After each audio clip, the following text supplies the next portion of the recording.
नमस्कार विद्यार्थी मित्रांनो, आपलं खूप खूप स्वागत आहे जी के अकॅडमी महाराष्ट्र या यूट्यूब चॅनलमध्ये. मित्रांनो, आजच्या व्हिडिओमध्ये आपण पाहणार आहोत मराठी व्याकरण, जे की TCS IBPS यांनी 2023-24 मध्ये जेवढ्या काही परीक्षा झालेल्या आहेत त्या सर्व परीक्षेमध्ये हे प्रश्न आलेले होते आणि वारंवार विचारलेले प्रश्न आहेत. सर्व स्पर्धा परीक्षेसाठी खूप उपयुक्त प्रश्न आहेत. तर मित्रांनो, हे प्रश्न कारागृह भरती, पोलीस भरती, महावितरण भरती, सर्व भरतीकरिता महत्त्वाचे प्रश्न आहेत. त्यामुळे व्हिडिओ शेवटपर्यंत पाहायचा आहे. जर या व्हिडिओची PDF पाहिजे असेल तर आपल्या टेलिग्राम चॅनलला जॉईन करा, तिथं तुम्हाला मिळून जाईल. चला तर मग व्हिडिओला सुरुवात करूया.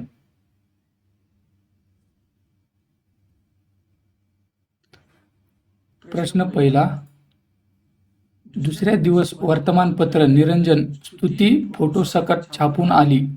कंसातील शब्दाची योग्य रूपे वापरून अर्थपूर्ण वाक्य तयार करा. तर दिवस आणि निरंजन आणि वर्तमानपत्र योग्य रूपे वापरून अर्थपूर्ण वाक्य तयार करायचं आहे. तर याचं उत्तर बघा.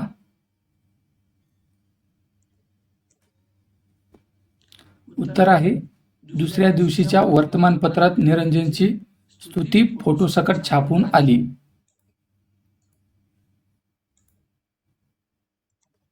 स्पष्टीकरण आहे, लेखन नियमानुसार व वाक्याच्या अर्थानुसार व रचनेनुसार पर्याय 2 योग्य आहे. प्रश्न दुसरा, लेखन नियमानुसार अचूक वाक्य कोणते? लेखन नियमानुसार अचूक वाक्य कोणते? तर याचं उत्तर आहे 4. मोरू मामाचे प्रश्न निश्चित माझ्या अभ्यासक्रमाच्या बाहेर होते.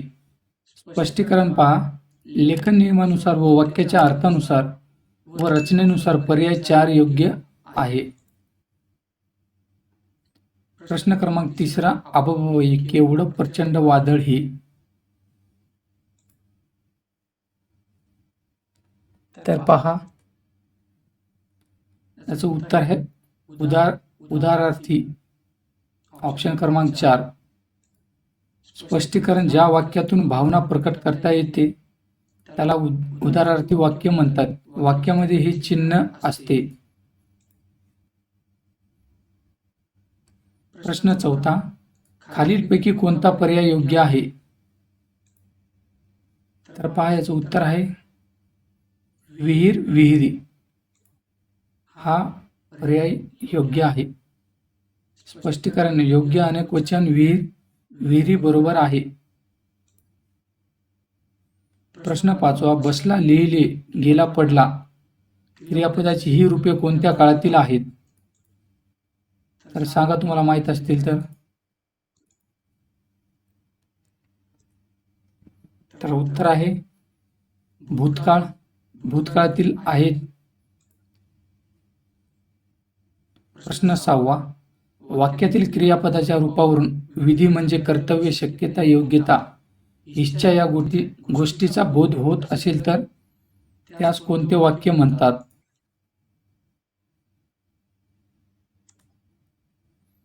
त्यास विद्यार्थी वाक्य म्हणतात.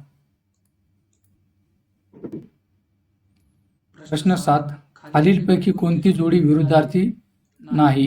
ओळखा बरं कोणती आहे?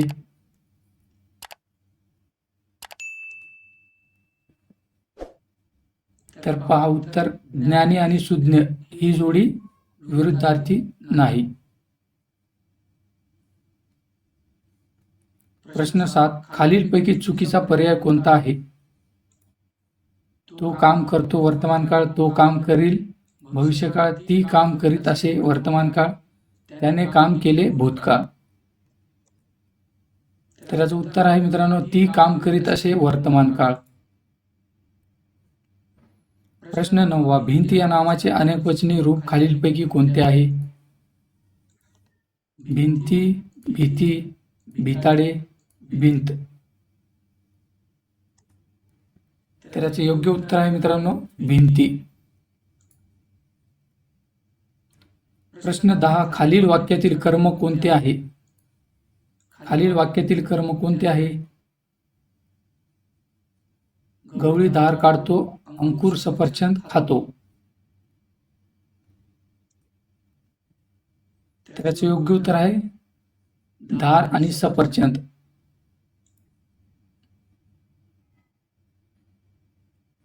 प्रश्न 11. आधुनिक मराठी कवितेचे जनक कोण आहेत?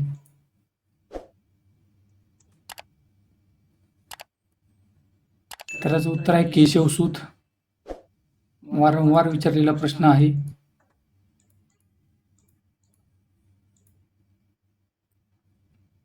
प्रश्न 12. अखंड या नावाची कोणी काव्यरचना केली आहे? त्याचं उत्तर आहे महात्मा फुले.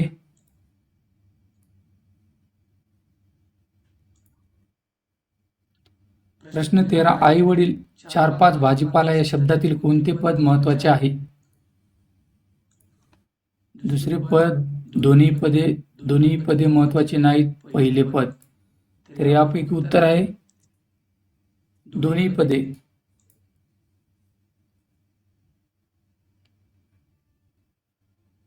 प्रश्न 14. खालीलपैकी कोणते समाहार द्वंद्व समासाचे उदाहरण आहे? त्याचं उत्तर आहे अंथरूण पांघरूण.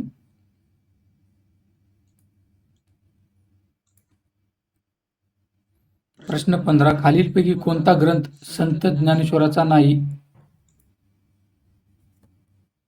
त्याचं उत्तर आहे भावार्थ रामायण. प्रश्न 16. खालीलपैकी कोणता साहित्यकाराला ज्ञानपीठ पुरस्कार मिळालेला नाही? त्याचं उत्तर आहे पु ल देशपांडे.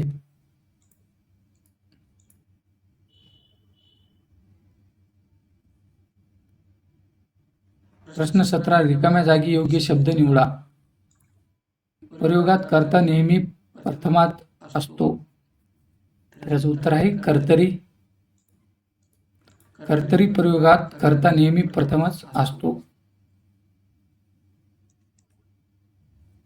प्रश्न 18. खालील शब्द वापरून अचूक वाक्य बनवा. मराठी भाषा पूर्ण वाढ राष्ट्र उन्नती अवलंबून आहे. त्याचं उत्तर आहे ऑप्शन क्रमांक 3. मराठी भाषेची पूर्ण वाढ राष्ट्राच्या उन्नतीवर अवलंबून असते. प्रश्न 19. पंचवटी या शब्दाचा समास कोणता आहे? या प्रश्नाचं उत्तर आहे दिगू. स्पष्टीकरण बघा. संख्या व त्याचा समूह असलेले उदाहरण ही दिंगू समासाची असतात. पंचवटी 5 वडाचा समूह. प्रश्न 20. खालीलपैकी कोणते वाक्य लेखन नियमानुसार अचूक आहे? शिकण्याची धडपड व जिद्द स्वस्थ बसू देत नव्हती. तर याचं उत्तर आहे मित्रांनो ऑप्शन क्रमांक 3. शिकण्याची धडपड व जिद्द स्वस्थ बसू देत नव्हती. प्रश्न 21. रिकाम्या जागी योग्य शब्द निवडा. वाक्यातील कर्ता कर्म आणि यांच्या परस्पर संबंधाला प्रयोग म्हणतात. त्याचं उत्तर आहे क्रियापद. क्रियापद येईल इथं. प्रश्न 22. जे चकाकते ते सोने नसते यात किती केवळ वाक्य आहेत? त्याचं उत्तर आहे 2 आहेत. जे चकाकते ते सोने नसते. प्रश्न 23. सगळीकडे सामसूम पसरली होती. अधोरेखित शब्दाचा समानार्थी शब्द कोणता आहे?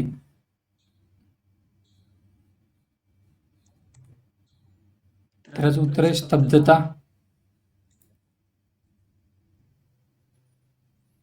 प्रश्न 24. खोड या शब्दाचे स्त्रीलिंगी रूप खालीलपैकी कोणते आहे? त्याचं उत्तर आहे कालवड हे शब्द आहे. प्रश्न 25. खाली समानार्थी शब्दाचे गट दिलेले आहेत. त्यातील चुकीचा पर्याय कोणता आहे? तर या प्रश्नाचं उत्तर तुम्हाला खाली कमेंट करून सांगायचं आहे. आणि व्हिडिओ आवडला असेल तर व्हिडिओला लाईक आणि चॅनलला सबस्क्राईब करायचं आहे. आणि या व्हिडिओची PDF पाहिजे असेल तर टेलिग्राम चॅनलची लिंक डिस्क्रिप्शनमध्ये दिलेली आहे, तिथे जाऊन जॉईन करा आणि PDF मिळवा.